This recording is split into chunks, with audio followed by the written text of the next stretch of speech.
How's everybody doing? Greetings, Martin. We've got Stefan recommended the dual setup, so I've got my laptop, I've got my phone. We're gonna do it simultaneously and see what happens. I don't know. It could be amusing. I'm fairly animated when I read, but it's just me, so it doesn't really matter. But I've got the cards for us to get started. I'm shuffling them now.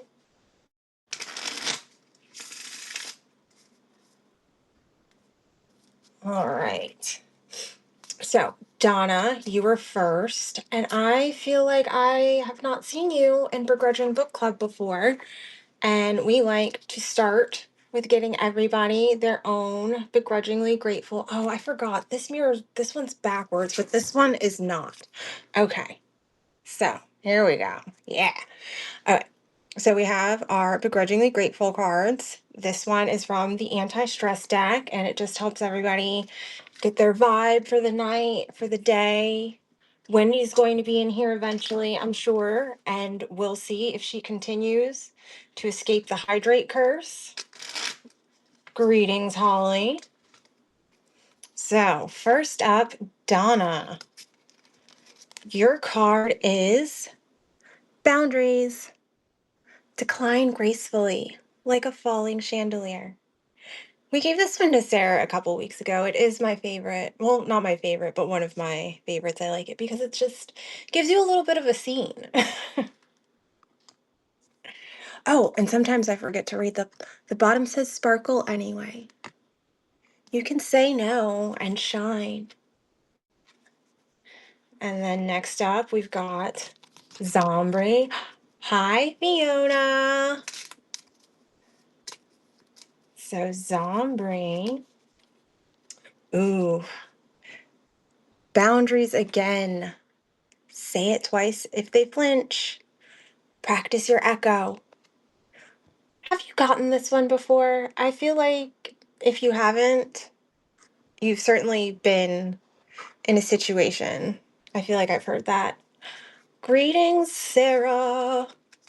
Okay, so let me scroll through the chat. I think next up is Martin. Or nope, next up is Tara. Tara, you've got chaos mitigation. Small talk is performance art for survival. Take a bow, then exit. I don't know about you, but sometimes, like, just going to the store and having a chit chat can help make things better. And it's part of that fake it till you make it. I know some people don't believe in that, but I do. And so next up, we've got Martin. Greetings, Iker. Ooh, Martin, you have reframe. You occasionally confuse growth with analysis. Take a nap instead. Naps always make things better. And even if you oversleep, I'm sure you probably have like a different side of clarity provided. All right, Fiona. Oh, thanks, Sarah. Ooh, Fiona. I feel like this does apply. Didn't you just get back from a family vacation? Chaos mitigation. Pretend your aura has limited data. Save emotional bandwidth. Protect the bandwidth. It is crucial. All right. Edgar. Oh, this one's you. A necessary evil, right? Reframe. Gratitude. A necessary evil with branding. Whisper thanks through gritted teeth. Yeah, it counts. I swear, I think sometimes the universe provides doubly so because it can feel the behind it. Let's see. So, Iker, Sarah. Oops. Did I drop it? I feel like I dropped a card that I don't see. a car? Hmm. Mystery. So, back to Sarah. Ooh. Hydrate like someone might actually text back. You're doing great, my parched prophet. And that is so you. You have been putting out some of the most beautiful notes lately and saying some of the like encouraging things. And your one on depression was good too. So I think Parched Prophet is probably right. When was the last time you drank some water? All right. So, Sarah. Okay. I think that's everybody. Um, oh, maybe that's what it was. It wasn't my. Okay. Oh well. So we've got everybody's cards. I will set these to the side. Oh, thank you, Fiona. Yeah, when I did my chat with Stefan yesterday, he had brought it up. He's like, "Yeah, why don't you just do both of them together?" I was like, "Oh, I guess I could." Oh, I'm glad we can make your day better. So let's get my highlighter. We've got our Poe. I guess, yeah, that's the one thing I didn't account for is the fact that I'm probably going to be like over here reading. We're learning together, guys. All right. Um, I do know that we're pretty much to the long ones. So maybe we'll do the oblong box. Adventures of Sky and Sea. That one's like 7, 8 pages. That one's not too bad. A Descent into the Maelstrom. Yeah, I like didn't get one of my broken nails fixed, so I'm sorry, guys. Iker is not picking the story. Okay. The Narrative of Arthur Gordon Pym of Nantucket. Ooh. Greetings, Wendy. Let's get your card.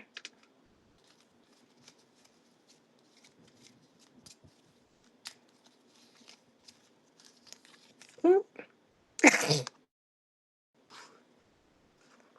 So it was waiting for you, I guess. You got your hydrate.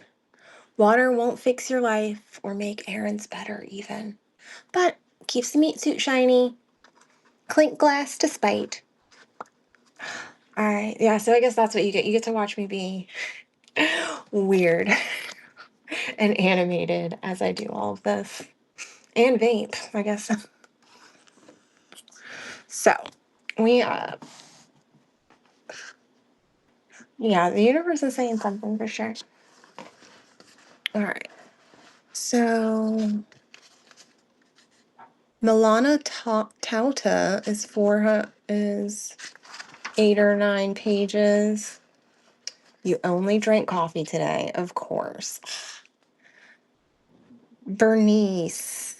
Ooh, yeah, I think we should read this one. It's Death and Resurrection. I might have to close my windows again. My neighbor's dog is barking. Um,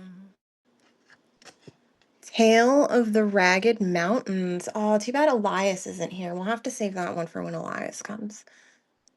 Yeah, official ruling. We are going to read The Oblong Box, 423. Let's do it.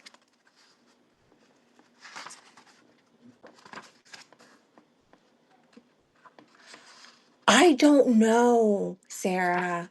So what I guess whoever's not in the chat, I went on a bike ride and I found like it was near a culvert, but it was also like behind a school. And there's this like gelatinous green blob.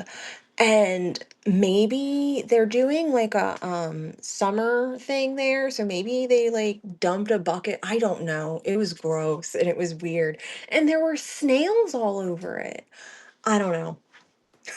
Feel free to investigate. Could be slime, could be an algae bloom. It sounded pretty squeaky, but I was not touching it. No way. All right, floor 22. I think we're gonna have to. I think yes, that might be it. And then I've got to get this guy figured out. Sorry, technical difficulties over here. Not even technical. All right.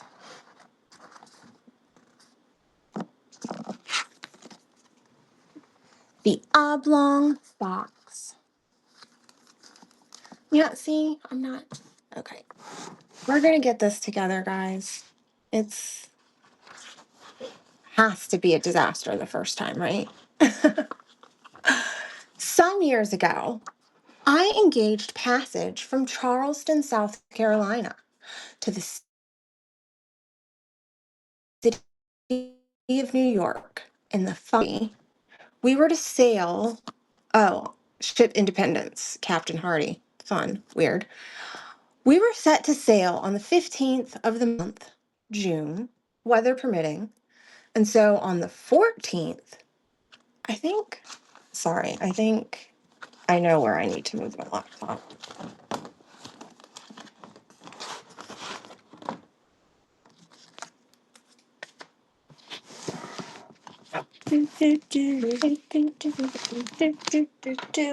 Arriba!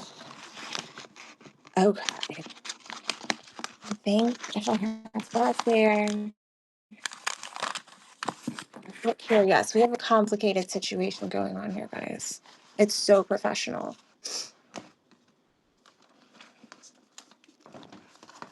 Better. I think so. Weather permitting, and on the 14th, I went on board to arrange some matters in my stateroom. I found that we were to have a great many passengers, including a more than usual number of ladies. On the list were several of my acquaintances, and among other names, I was rejoiced to see Mr. Cornelius Wyatt, a young artist for whom I entertained feelings of warm friendship. Ooh. He had been with me a fellow student at C University, where we were very much together. I didn't know. Are we okay? He had the ordinary temperament of genius and was a compound of misanthropy, sensibility, and enthusiasm. Sounds like me. To these qualities, he united the warmest and truest heart which ever beat in a human bosom. I observed that his name was carded upon 3 staterooms, and upon again referring to the list of passengers, I found that he had engaged passage for himself, wife, and 2 sisters, his own. The staterooms were sufficiently roomy, and each had 2 berths, one above the other. These berths, to be sure, were so exceedingly narrow as to be insufficient for more than one person. Still, I could not comprehend why there were 3 staterooms for these 4 persons. I was, just at that epoch, in one of those moody frames of mind which make a man abnormally inquisitive about trifles. And I confess, with shame, that I busied myself in a variety of ill-bred and preposterous conjectures about this matter of the supernumerary stateroom. It was no business of mine, to be sure, but with none of the less pertinacity did I occupy in attempts to resolve the enigma. At last, I reached a conclusion which wrought in me great wonder why I had not arrived at it sooner before. It is a servant, of course, I said. What a fool I am! Not sooner to have thought so obvious a solution. And then again, I repaired to the list. But here I saw distinctly that no servant was to come with the party, although in fact it had been the original design to bring one. For the words "and servant" had been first written and then overscored. Oh, extra baggage, to be sure, I now said to myself. Something he wishes not to be put in the hold. Something to be kept under his own eye. I have it! A painting or so. And this is what he's been bargaining about with Nicolino, the Italian Jew. This idea satisfied me, and I dismissed my curiosity for the nonce. Greetings, Deidre. Welcome to book club. Let me get you your begrudging vibe check for this evening.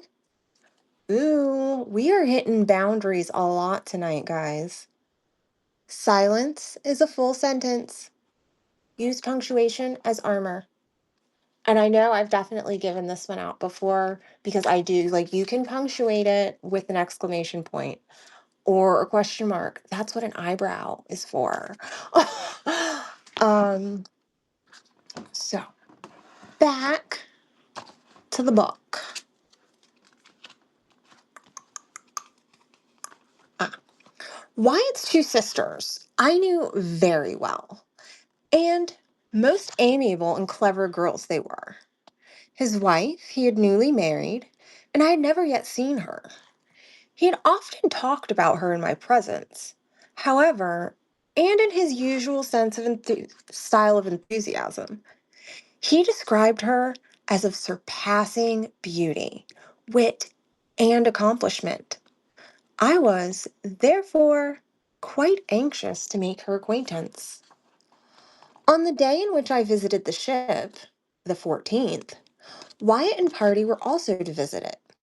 So the captain informed me, and I waited on board an hour longer than I had designed, in hope of being presented to the bride. Ah,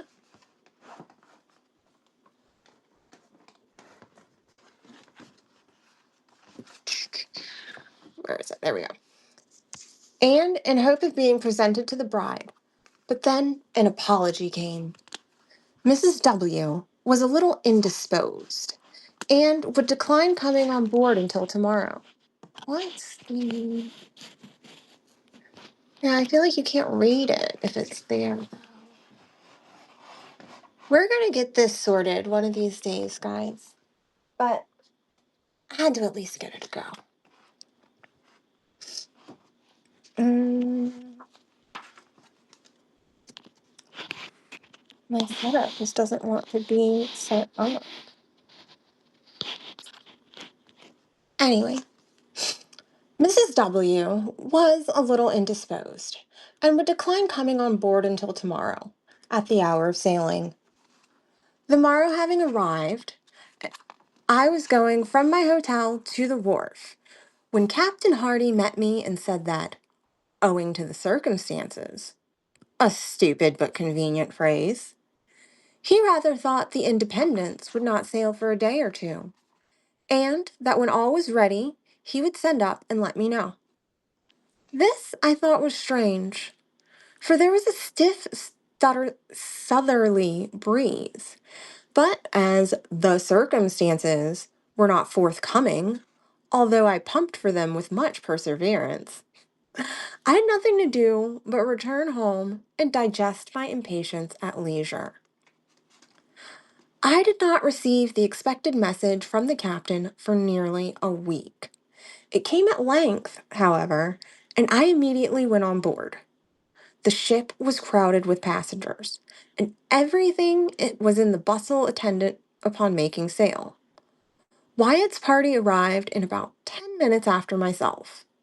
There were the two sisters, the bride, and the artist, the latter in one of his customary fits of moody misanthropy. I was too well used to these, however, to pay them any special attention. He did not even introduce me to his wife. The rudeness. this courtesy devolving, perforce, upon his sister Marian, a very sweet and intelligent girl who, in a few hurried words, made us acquainted. Mrs. Wyatt had been closely veiled, and when she raised her veil in acknowledging my bow,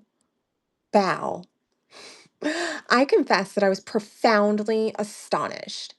I should have been much more so, however, had not long experience advised me not to trust, with too implicit a reliance, the enthusiastic descriptions of my friend, the artist, when indulging in comments upon the loveliness of a woman.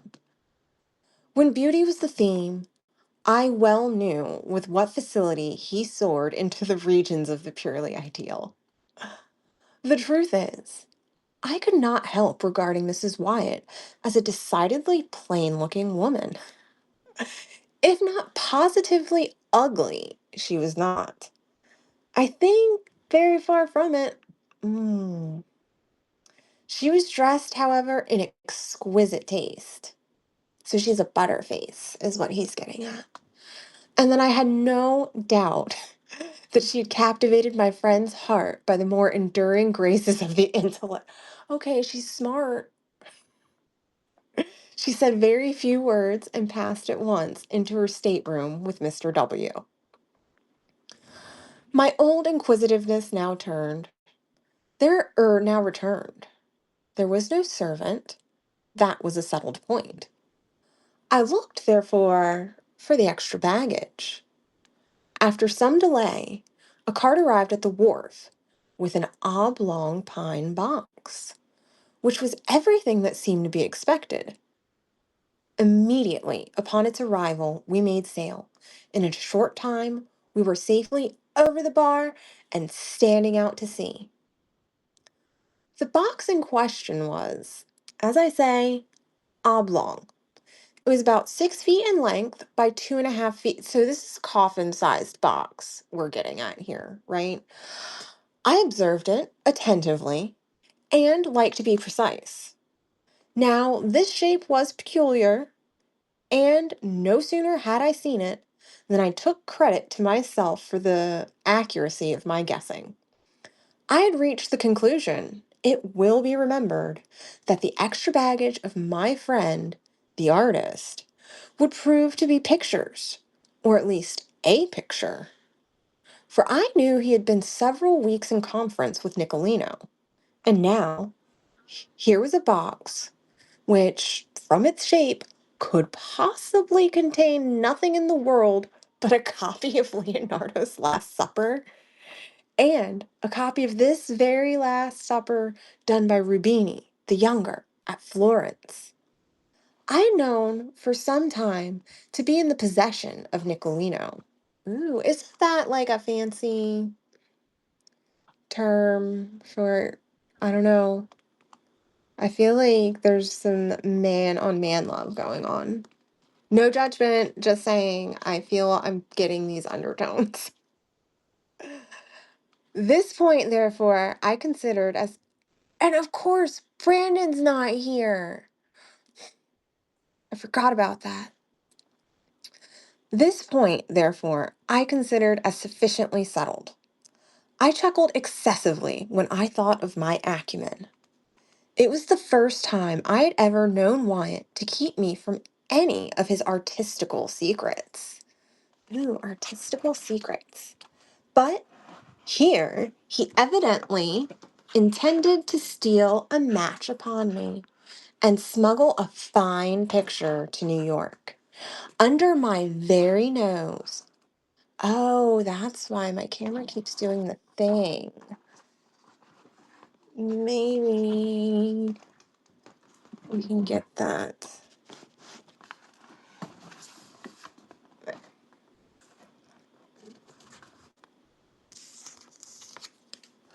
And smuggle a fine picture to New York under my very nose, expecting me to know nothing of the matter.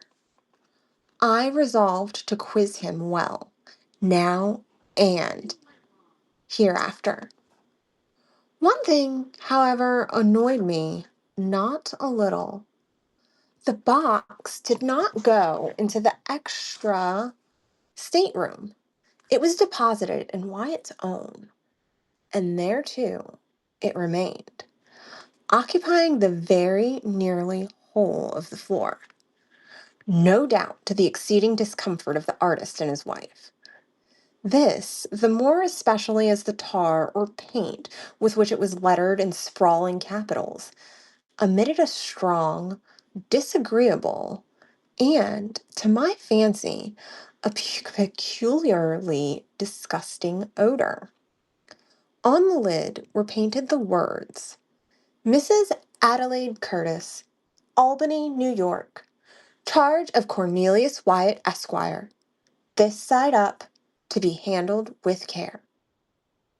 Now, I was aware that Mrs. Adelaide Curtis of Albany was the artist's wife's mother.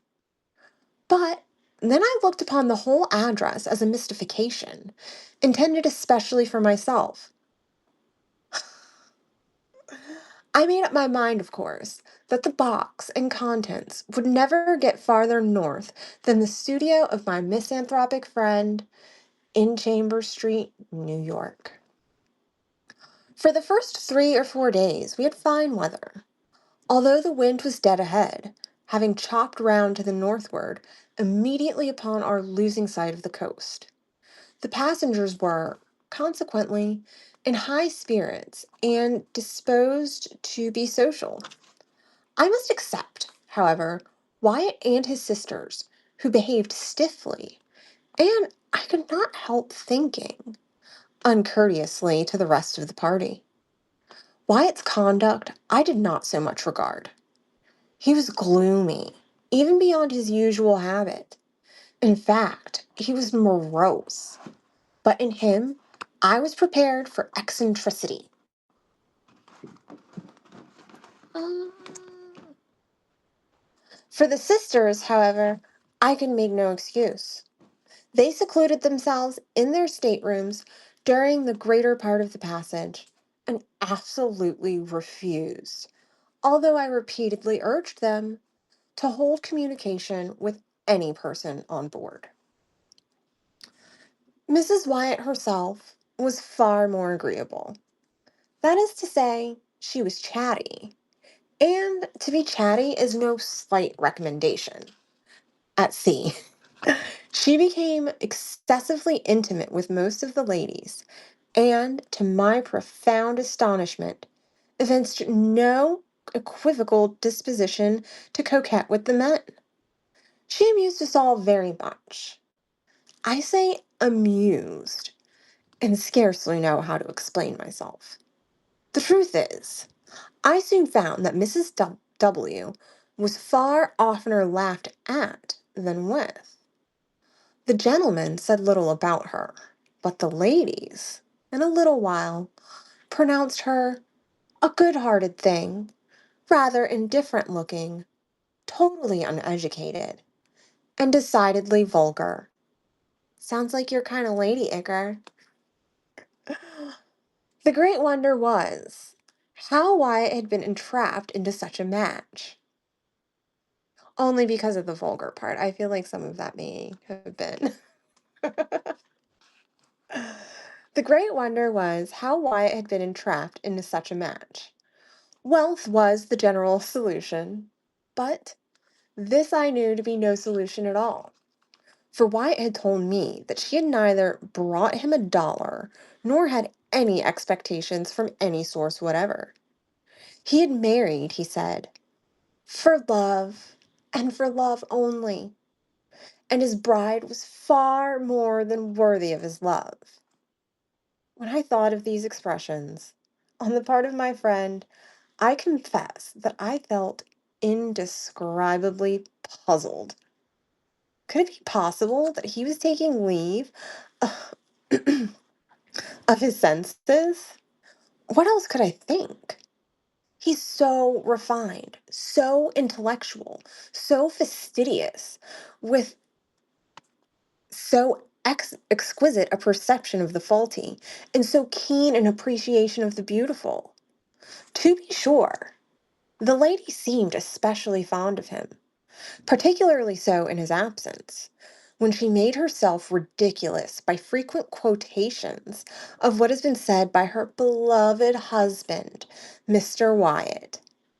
The word husband seemed forever, to use one of her own delicate expressions, forever on the tip of her tongue.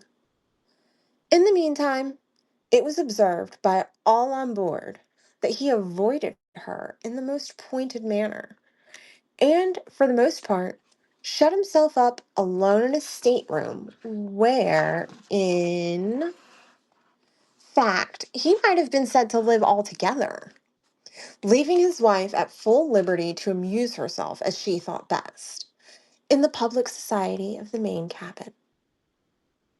My conclusion, from what I saw and heard, was that the artist, by some unaccountable freak of fate, or perhaps in some fit of enthusiastic and fanciful passion, had been induced to unite himself with a person altogether beneath him, and that the natural result, entire and speedy disgust, had ensued.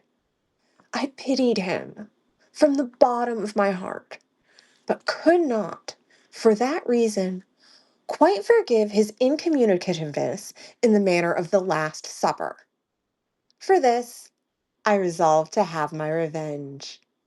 Ooh, a softer place to land. Welcome to Book Club. Of course, you came right in time. We're getting to the revenge. We're reading the Oblong Box, which I think may be a coffin. Let's get you your card. You've got, again, with the boundaries, ghosting is energy conservation. Haunt gracefully. We've had the discussion about polite ghosting before. There's a difference. We don't need to be a jerk. Well, I mean, unless you get what I'm saying. Don't ghost a perfectly decent lady, but ghost a douche. We don't give our energy to that. All right, back to the revenge. Okay, for this, I resolved to have my revenge. One day, he came upon deck, and, taking his arm as had been my wont, I sauntered with him backward and forward. His gloom, however, which I considered to be quite natural under the circumstances, seemed entirely unabated. He said little, and that moodily, and with evident effort. I ventured a jest or two, and he made a sickening attempt at a smile. Poor fellow! I thought, as I thought of his wife, I wondered that he could have heart to put on even the semblance of mirth. I determined to commence a series of covert insinuations or innuendos about the oblong box, just to let him perceive, gradually, that I was not altogether the butt or victim of his little bit of pleasant mystification. My first observation was by way of opening a masked battery. I said something about the peculiar shape of the box, and as I spoke the words, I smiled knowingly, winked, and touched him gently with my forefinger in the ribs. Greetings, Luna. Welcome to Begrudging Book Club. We've got the Oblong Box by Poe, and you've got Hydrate. Spite still counts as electrolytes. Sip faster when annoyed. We are all about hydration here in Self Help. Speaking of,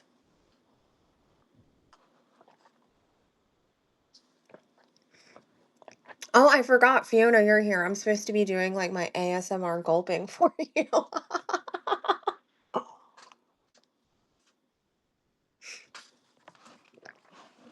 I couldn't do it while I was laughing. But next water break, you'll get your ASMR gulp, Fiona. Okay. The manner in which Wyatt received this harmless pleasantry convinced me at once that he was mad. At first, he stared at me as if he found it impossible to comprehend the witticism of my remark. But as its point seemed slowly to make its way into his brain, his eyes, in the same proportion, seemed protruding from their sockets. Then he grew very red, then hideously pale. Then, as if highly amused with what I had insinuated, he began a loud and boisterous laugh, which, to my astonishment, he kept up with gradually increasing vigor for 10 minutes or more. In conclusion, he fell flat and heavily upon the deck. When I ran to uplift him, to all appearance, he was dead. Oh, good night, Fiona. You got to the part he died. Wait, so maybe he brought his own coffin, like he knew he was going to die? Is that what it is? Or maybe somebody's in the coffin and he is going to be there with them. I don't think he's Dracula. We're going to take vampire off the table right now. Calling it.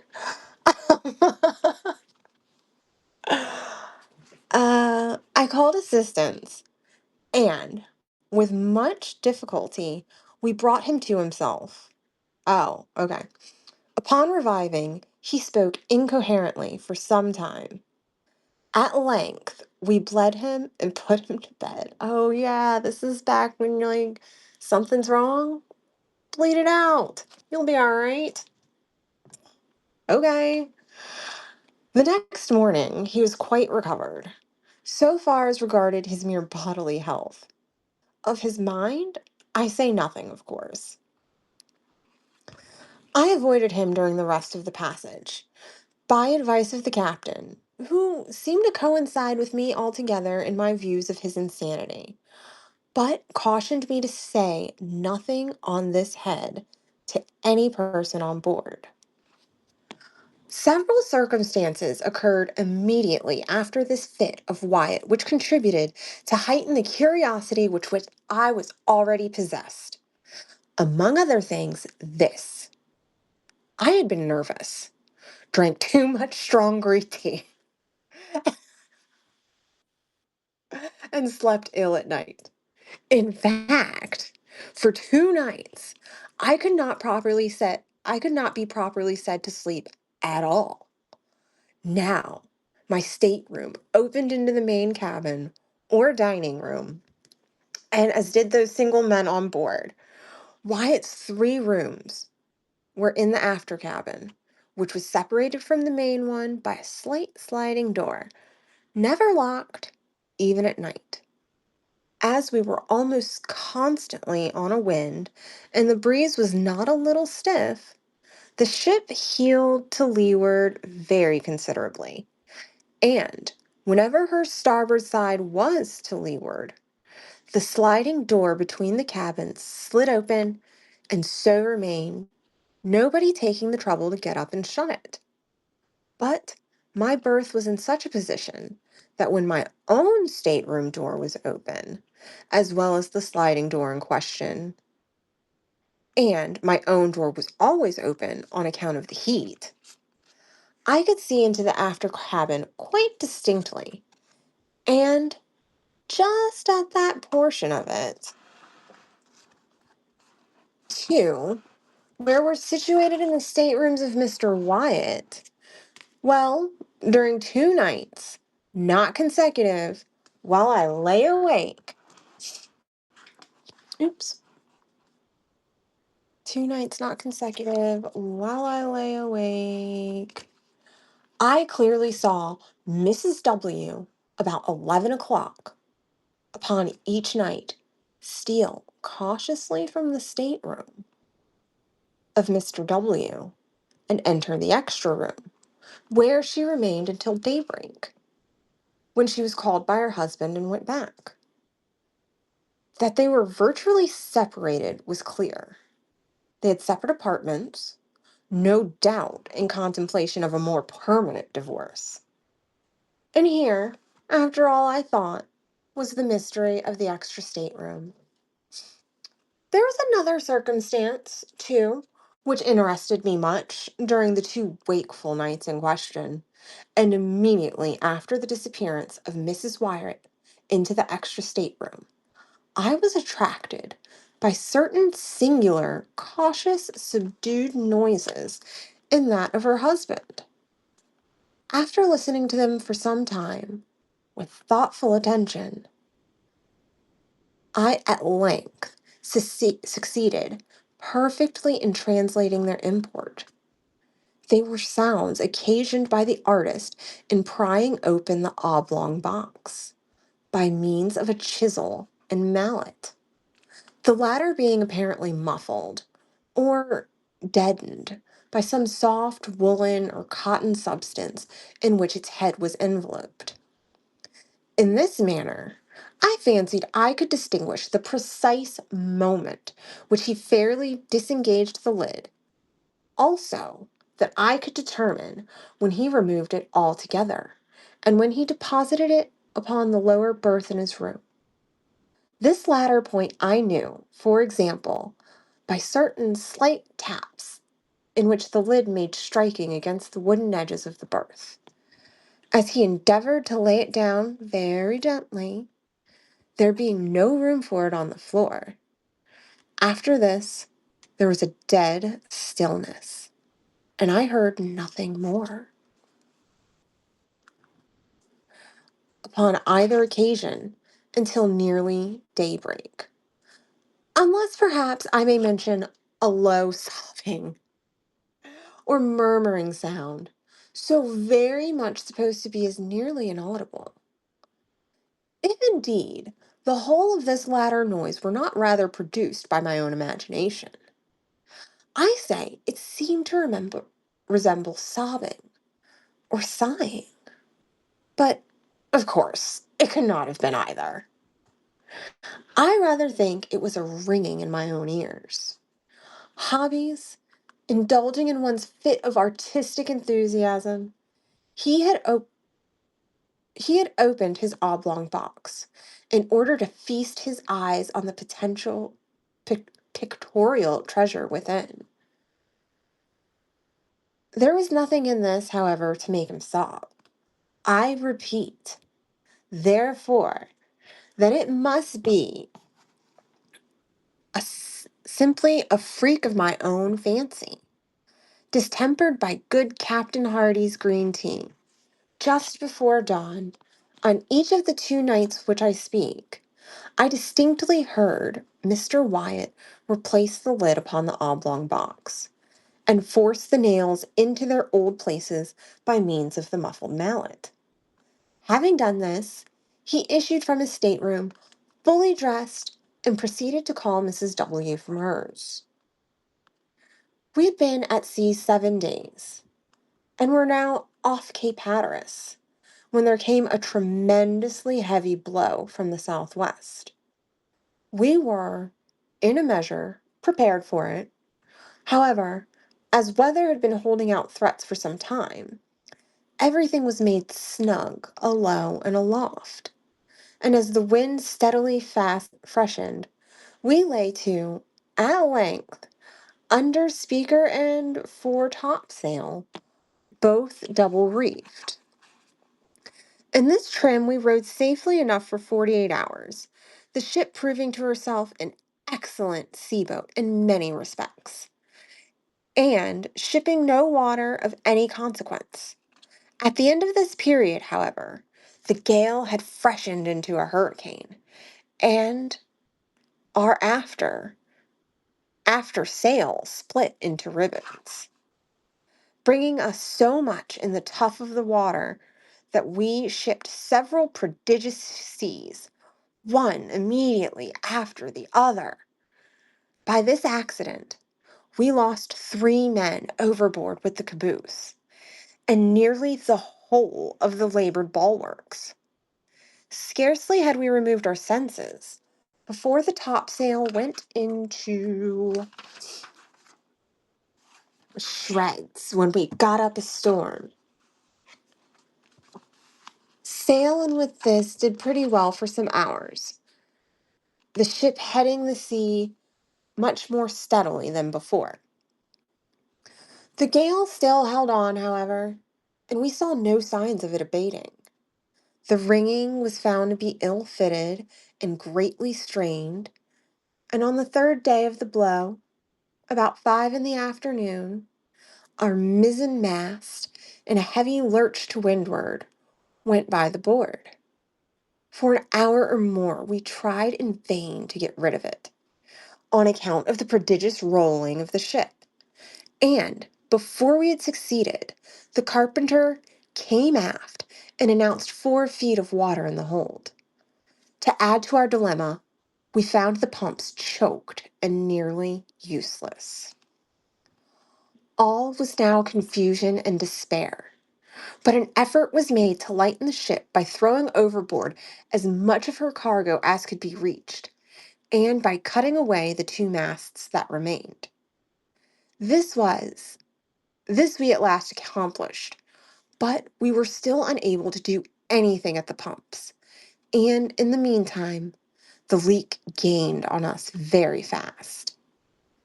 At sundown, the gale had sensibly diminished in violence, and as the sea went down with it, we still entertained hopes of saving ourselves in the boats.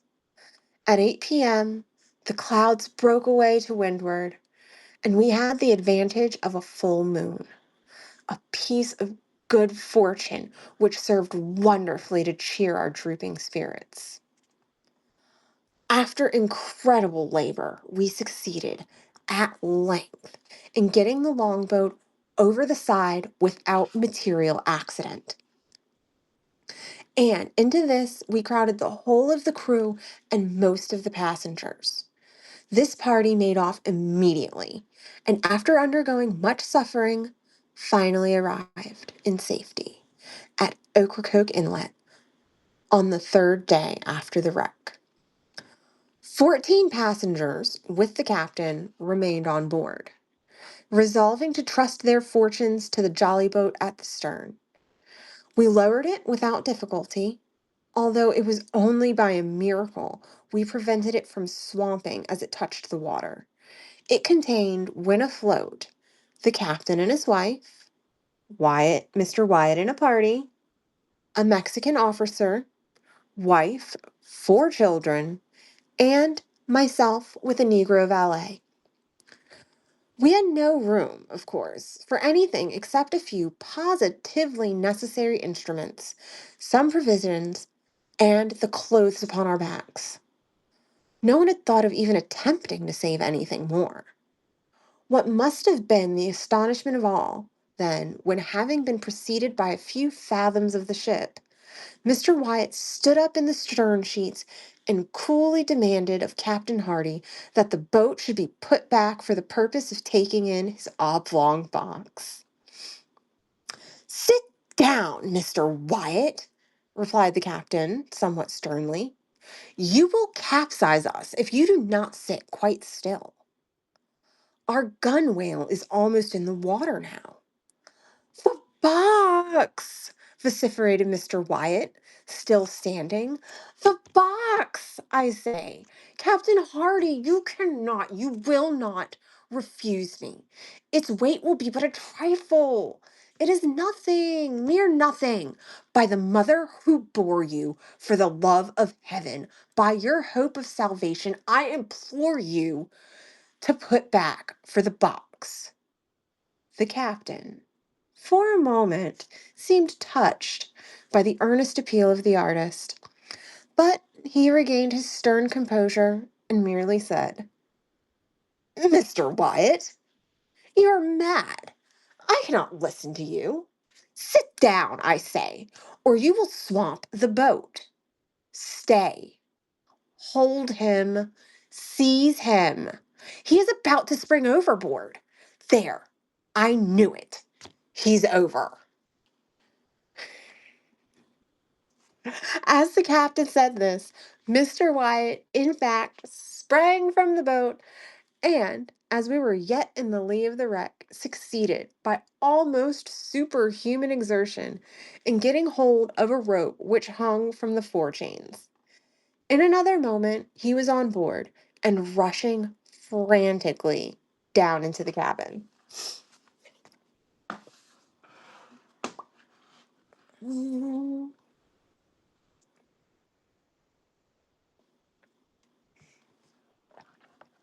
Oops. I don't know. Anybody else have guesses about this box? I know Martin thinks it might be a coffin too, but even if it is a coffin, like, I mean, we're at page 429, so we're certainly finding out here soon. We've only got like a page and a half left. Okay. In the meantime,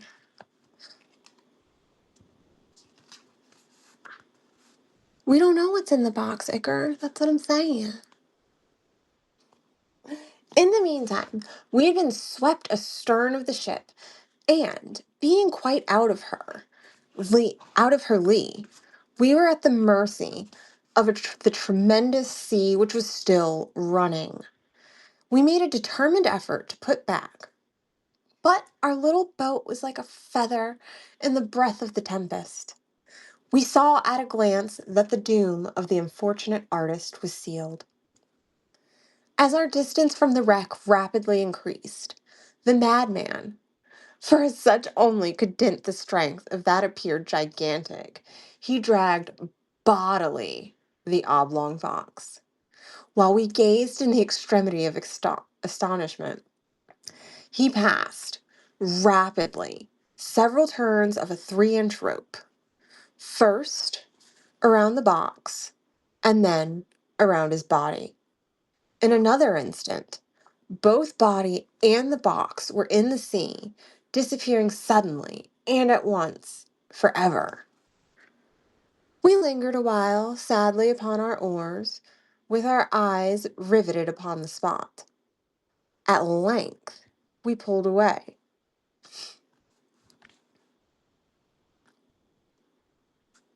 The silence remained unbroken for an hour. Finally, I hazarded a remark. "Did you observe, Captain, how suddenly they sank? Was that not an exceedingly singular thing? I confess that I entertained some feeble hope of his final deliverance when I saw him lash himself to the box and commit himself to the sea." "They sank as a matter of course," replied the captain, "and that like a shot they shall soon rise again. However, not till the salt melts." "The salt!" I ejaculated. "Hush!" said the captain, pointing to the wife and sisters of the deceased. "We must talk of these things at some more appropriate time. We suffered much and made a narrow escape, but fortune Of course, I say ejaculated, and then Wendy joins. But maybe, I forget, there's a delay, so maybe Wendy came in right when I said that.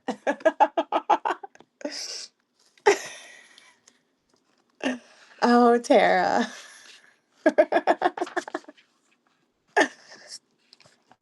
"Hush," said the captain, pointing to the wife and sisters of the deceased. "We must talk of these things at some more appropriate time. We suffered much and made a narrow escape, but fortune befriended us, as well as our mates in the longboat. We landed, in fine, more dead than alive, after 4 days of intense distress upon the beach opposite Roanoke Island. We remained here a week, and were not ill treated by the wreckers, and at length obtained a passage to New York."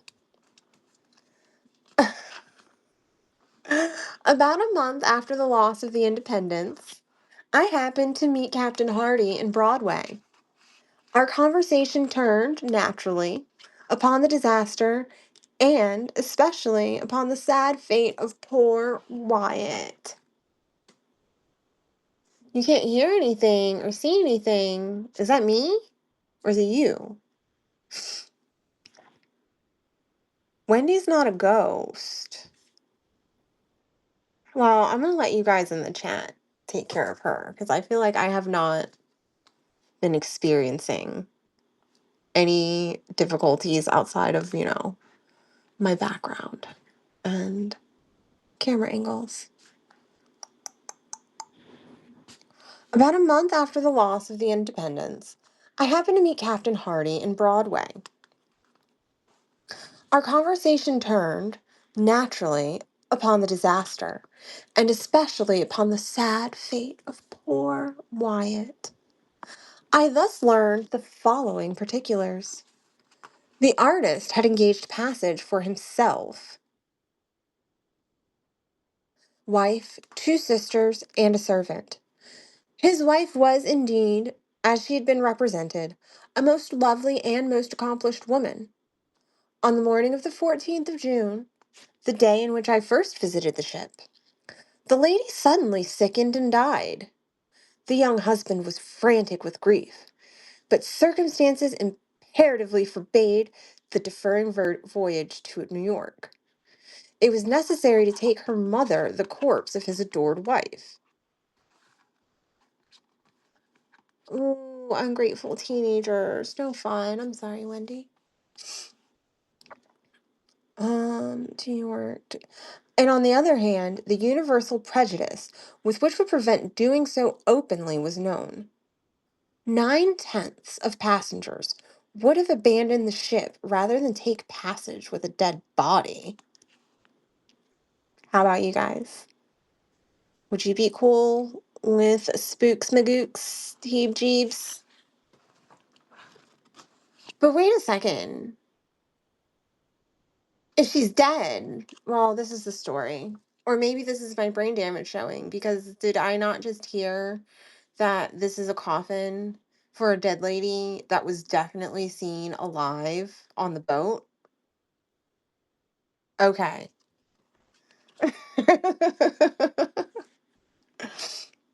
Yeah, 9/10 of passengers would have abandoned the ship rather than take passage with a dead body.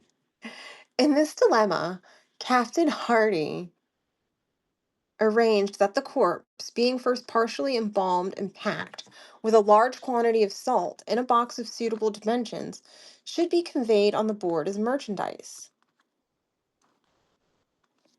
Nothing was to be said of the lady's decease, and as it is well understood that Mr. Wyatt had engaged passage for his wife, it became necessary that some person should personate her during the voyage. This is the deceased lady's maid, which was easily prevailed on to do. Okay, so his wife is dead. His wife is in the coffin. But the lady that he saw pretend to be the wife was not. All right, back on track. Okay, the deceased lady's maid was easily prevailed to do so. The extra stateroom originally engaged for this girl during his mistress's life was now stateroom was now merely retained. In this stateroom, the pseudo wife slept, of course, every night. In the daytime, she performed to the best of her ability the part of her mistress, whose person it had been carefully ascertained was unknown to any of the passengers on board. My own mistake arose, naturally enough, though too careless, too inquisitive, and too impulsive a temperament. But of late, it is a rare thing that I sleep soundly at night. There's a countenance which haunts me, turn as I will. There's a hysterical laugh which will forever ring within my ears. Okay, so crotchety old Dune got nosy, came up with a fabulous story about how this dude definitely had a reproduction of the Last Supper in a coffin-sized box. Got nosy, did some digging, the boat sank. Wait, so that means he oh, he went back for his wife and they went and died in the sea together. That's sweet, at least, right? Oh man, that was one. All right. Let me get my highlighter. We'll mark off the oblong box.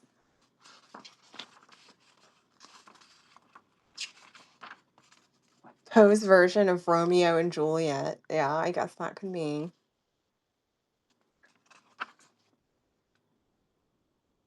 Here we are, 423.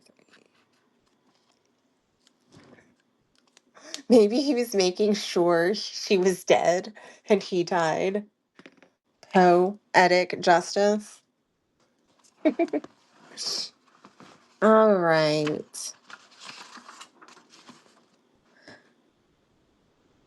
Yeah, we only have long ones left in here. And I'll be honest, that was a little bit of a struggle for me tonight. I was getting my words a little mixed up. Where were the noises coming out of the box, though? Was he doing something shady to her at night? Yeah! Wait! He was going in there. Let's say he was snuggling. It doesn't have to be necrophilia, right? Probably is, but let's just say it's not. Thanks, Tara, for bringing up the necrophilia.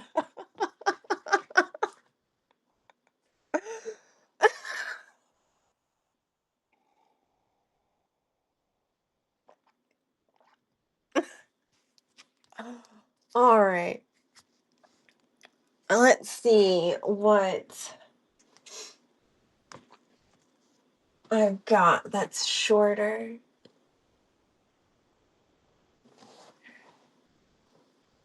Poking. Actually, you know what? I have a book. It's not worth reading. Well, it is worth reading, but not for book club. Poking a Dead Frog.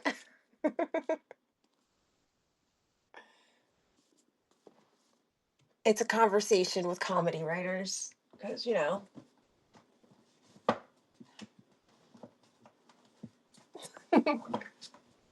Yes. I feel it's like every week we discover a new landscape that Poe has gone and tortured for us. Well, yeah, Robert Frost doesn't feel begrudging book club. So I think we're going to call this one quits a little early tonight. And maybe we might do some pop-up book clubs. Who knows? I'm going to have a little bit of extra free time coming up. I hope you guys all had a good time. I always, yes. Oh my gosh. If you guys have not seen Tara's, yes, I forgot. This is actually an important order of business. So we have to, there's been speak of a prompt about Ponanigans, seeing as how Tara has taken it upon herself to write an incredible, I did mean to read it, but I'm having a hard time reading tonight. So I'm definitely I've shared it before, but you have to go to Tara Star Still Blooming, and she has the tale of the telltale needle. Telltale tail needle. Oh yeah, and you can listen to it because ACD D, he did amazing narration for it too. But she is writing Ponanigans, and I think that if anybody else would like to join the Ponanigans, maybe we'll just have a little like we'll have a Ponanigan competition. I'll make a little corner of the dispatch for all the Ponanigan stories, and we'll do something fun with it. I'm here for it. Maybe I'll write a Ponanigan, but I like being the judge. A real off. So I did say like that is definitely on the table. Yes, tag me when you post it. And eventually, as I start collecting them, I'll make like a post with your posts and I'll pin it up on the dispatch page. And it'll just be a running Ponanigan. So, and that's anything, whether it be like Tara did, and she took inspiration from the Telltale Heart, but also just ran with the bitch boyness and made it scientific. You know, I love some science. So, pose before pros. Oh, yes. No, I'm 100% down for the Ponanigans. Also, if anybody has not subscribed to the Poe Museum of Richmond, I was on a live with Stefan last night and I was talking about them because I grew up outside of Richmond, or not outside of it, but close enough. And I've gone to that museum a lot and I love it. I found out they have a Substack. It has 19, well, actually, no, I think now there's like 23 subscribers. I saw like some of you guys have 100% subscribe to them. So I want to have some fun with this.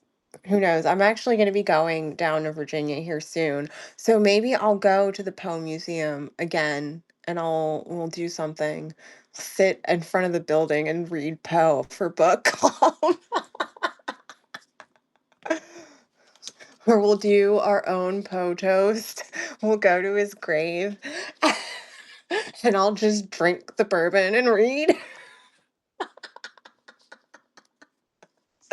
We'll see. But I'm out of here, citizens. Stay begrudging, stay grateful.